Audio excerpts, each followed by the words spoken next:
दोस्तों, भाजपा नीतीश कुमार को सीएम नहीं बनाने जा रही है और ये बात नीतीश कुमार बेहद अच्छी तरीके से समझ चुके हैं। यही वजह है कि नीतीश कुमार ने अपने प्लान बी पर काम करना शुरू कर दिया है और इस प्लान बी में मोदी के हनुमान चिराग पासवान भी शामिल हैं। क्या है प्लान बी, कैसे नीतीश कुमार काम करने जा रहे हैं, क्या होने जा रहा है, सब समझेंगे।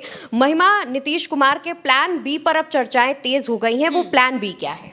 देखिए, नीतीश कुमार और यानी कि जेडीयू और बीजेपी, इन दोनों के बीच में झगड़े की खबरें सबसे पहले तो सामने आने लगी, क्योंकि जो बड़े बड़े नेता हैं उनकी बयानबाजियां शुरू हो गई। जैसे ही जीत हुई थी एनडीए की, उसके बाद हमने सबसे पहले देखा कि जेडीयू की तरफ से एक पोस्ट किया जाता है नीतीश कुमार के मुख्यमंत्री रहने को लेकर, कि मुख्यमंत्री थे, हैं और रहेंगे। ये पोस्ट किया जाता है, 20 मिनट बाद पोस्ट डिलीट हो जाता है। इसके बाद अटकलें यही चल रही थी कि भाई पोस्ट डिलीट करने की क्या जरूरत थी। नीतीश कुमार को अपना मुख्यमंत्री वो आज से नहीं बता रहे, पूरे चुनाव में हमने देखा 25 दिन बाद, 20 दिन बाद, इतने दिन बाद आ रहे हैं नीतीश कुमार, 25 से 30 फिर से नीतीश। ये पोस्टर पटना की गलियों में लगे हुए थे, ये हमने देखा साफ तौर से। तो इस बीच नीतीश कुमार को मुख्यमंत्री जब वो समझते हैं, जेडीयू के लोग मानते हैं और इस चीज़ को जेडीयू के समर्थक भी जानते हैं, जेडीयू के जो विधायक हैं वो भी जानते हैं, वो भी यही चाहते हैं कि भाई जो मुख्यमंत्री हो वो हमारे नीतीश कुमार ही रहें। 85 सीटें उन्होंने जीती हैं, तो वो पिछले बार के प्रदर्शन देख लीजिए, इस बार का प्रदर्शन देख लीजिए, डबल है बिल्कुल।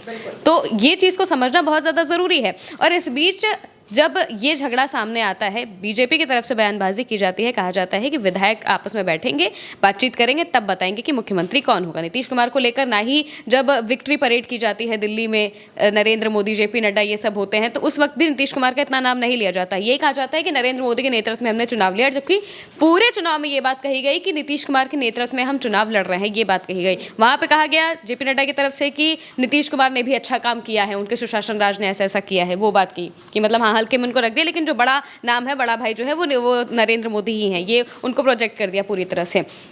अब ये जैसे ही चीज़ें होती हैं, इसके बाद नीतीश कुमार समझ जाते हैं कि क्या करने की कोशिश की जा रही है। नीतीश कुमार भी अच्छे से जानते हैं कि इस वक्त वो निर्णायक भूमिका में नहीं है। अब तक वो मुख्यमंत्री बनते थे तो वो निर्णायक भूमिका में रहते थे, वो जहां जाते थे सरकार उसकी बन जाती थी, लेकिन इस वक्त पर बीजेपी के पास उनको हटाकर भी नंबर है।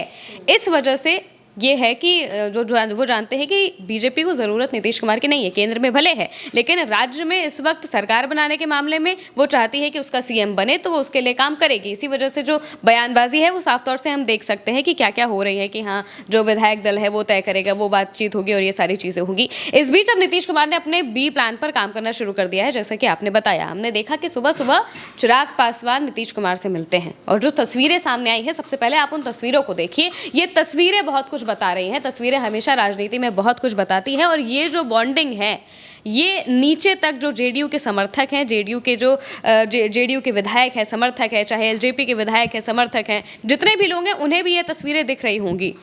एलजेपी और जेडीयू जो निचले स्तर की अगर हम बात करें, नीचे पर जो ज़मीनी स्तर पर जो कार्यकर्ता है, ये दोनों एक दूसरे के धुर विरोधी माने जाते हैं। पूरे चुनाव में भी हमने ये देखा कि किस तरीके से आपस में ये लोग लड़ते हुए अलग अलग सीटों पर दिखाई दिए थे। लेकिन मौजूदा वक्त में ये जो तस्वीर सामने आई है चिराग पासवान की और नीतीश कुमार की, ये बहुत कुछ कहती है कि किस तरह से नीतीश कुमार अब अपने प्लान पर काम करना शुरू कर रहे हैं। चिराग पासवान भी बड़ी पोजीशन चाहते हैं, ये हर कोई समझता है, क्योंकि जब रैलियां चल रही थी उस वक्त भी चिराग के मंच से नारे लगा करते थे कि हमारा मुख्यमंत्री कैसा हो, चिराग पासवान जैसा हो, ये सब नारे लगा करते थे।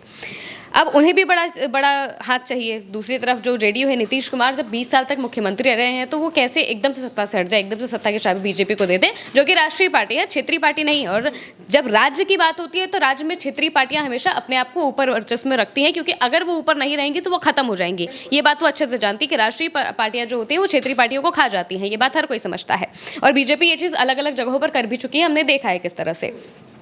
तो जैसे ही ये सारी चीज़ें होती है तो नीतीश कुमार अपने प्लान बी पर काम करना शुरू कर देते हैं। और अब ऐसी अटकलें लगाई जा रही हैं, ऐसी खबरें जो अलग अलग जगहों से सामने आ रही हैं, वो ये है कि नीतीश कुमार और चिराग पासवान एक खेमे में आकर कोई बड़ा गेम कर सकते हैं बीजेपी के साथ। कैसे, ये भी हम आपको बता देते हैं। नीतीश कुमार 85 सीटों पर जीते हैं, 85 सीट उनके पास है। चिराग पासवान 19 पर जीते हैं, उनका स्ट्राइक रेट बहुत अच्छा रहा है। 29 सीटें उन्हें दी गई थी और 19 पर वो जीते हैं, यानी कि उन्होंने बहुत अच्छा काम किया है, बिल्कुल। और 19 सीटें चिराग पासवान जीते हैं, 5 हैं अहम के पास और 4 हैं आरएलएम के पास। इन सबको अगर हम मिला लेते हैं तो 103 हो जाती हैं।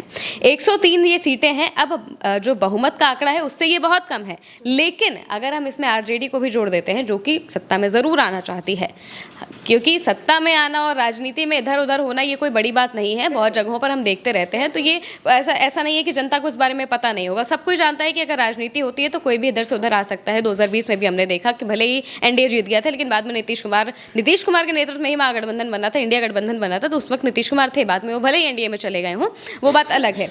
लेकिन अगर हम इसमें आरजेडी को भी जोड़ देते हैं तो ये 128 का नंबर पहुंच रहा है, जो कि बहुमत से ऊपर है साफ तौर से, जो कि दिखाता है कि किस तरह से बीजेपी को लेकर भी नीतीश कुमार गेम कर सकते हैं, क्योंकि नीतीश कुमार राजनीति के चाणक बिहार में कहे जाते हैं।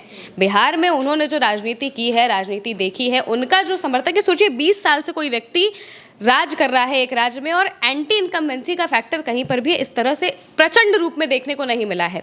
नाराजगी भले हो, ये हो कि हाँ ठीक है काम नहीं किया, लेकिन काम किया भी है। ये भी आदमी कहता है कि नीतीश कुमार के राज में बहुत बदला है बिहार, ये बात होती है। सुशासन राज की बात होती है, घर घर में होती है। तो ये दिखाता है कि नीतीश कुमार एक बड़ी पिक्चर पे कितने बड़े हैं बिहार में, बिहार के लोगों के लिए कितने बड़े हैं। तो वो एकदम से सत्ता छोड़कर इधर उधर बिल्कुल नहीं जाएंगे, उन्हें भी चाहिए कोई बड़ा हाथ चाहिए। बीजेपी अपना सीएम बनाना चाहती है, उनका सपना रहा है कि बिहार में अगर सीएम हो तो एक बार सीएम बीजेपी का भी बने। अब बीजेपी के पास वो नंबर भी है, अगर वो इनको नहीं भी लेती है और अगर चिराग पासवान उधर चले जाते हैं तब बीजेपी कम हो जाएगी। चिराग पासवान, हम और आरएलएम, इनके बिना बीजेपी मौजूदा वक्त में कुछ नहीं है, बहुमत के आंकड़े पर नहीं आएगी, क्योंकि बीजेपी की अपनी सीटें 89 ही हैं। तो जाहिर सी बात है कि बहुमत से वो बहुत दूर है। लेकिन अगर हम इन सबको उठाकर इधर कर दें तो जाहिर सी बात है कि नीतीश कुमार कुछ बड़ा खेल कर सकते हैं अगर वो चाहे तो। जिस तरह से हमें बॉन्डिंग्स देखने को मिल रही है, जिस तरह से बयानबाजियां देखने को मिल रही हैं, ये बहुत कुछ कह रही हैं कि बिहार में क्या कुछ हो सकता है। अब ये नीतीश कुमार पर डिपेंड करता है कि वो अपनी तरफ से किस तरह से अपनी जो राजनीति है वो लगाते हैं। अब वो बीजेपी के साथ भी डील कर सकते हैं अपने हिसाब से, जो भी उन्हें करना है कि उन्हें मुख्यमंत्री बनना है तो वो किस तरह से पैतरे लगा सकते हैं। और अगर बीजेपी नहीं मानती है तो जाहिर सी बात है कि वो दूसरे ऑप्शन भी अब तलाशना शुरू कर चुके हैं कि कैसे कैसे हम ऊपर हो सकते हैं। बिल्कुल। और देखिए, जिस तरीके से महिमा ने आपको तमाम समीकरण बताए हैं, समझाया है तमाम चीज़ें आसान शब्दों में, उससे एक बात तो साफ है कि नीतीश कुमार प्लान बी लेकर चल रहे हैं। लेकिन इसमें कोई दो राय नहीं है कि चिराग पासवान अपने पिता रामविलास पासवान का इतिहास दोहरा रहे हैं। रामविलास पासवान के पास हमेशा से ही वो ताकत थी कि वो ही सरकार बनाते थे, बिगाड़ते थे, और अगर सरकार को समर्थन दे देते थे तो सरकार बन जाती थी। और आज के समय पर उस पोजीशन में चिराग पासवान है, यानी उनके बेटे हैं। और चिराग पासवान अगर एनडीए के साथ रहते हैं तो नो डाउट भाजपा अपना मुख्यमंत्री बना सकती है। लेकिन अगर यही चिराग पासवान चले जाते हैं नीतीश कुमार के साथ तो नीतीश कुमार अपना प्लान बी शुरू कर सकते हैं और फिर उन्हें भाजपा की जरूरत नहीं पड़ेगी, भाजपा के सामने चिरौरी करने की जरूरत नहीं पड़ेगी। फिलहाल दोस्तों, लगातार हमारी निगाहें इन खबरों पर बनी हुई है। जो भी मामले पर अपडेट सामने आएगा, जो भी जानकारी सामने आएगी, हम आप तक जरूर पहुंचाएंगे। फिलहाल के लिए मेरे साथ इस चर्चा में इतना ही। नमस्कार, अपना ख्याल रखिए।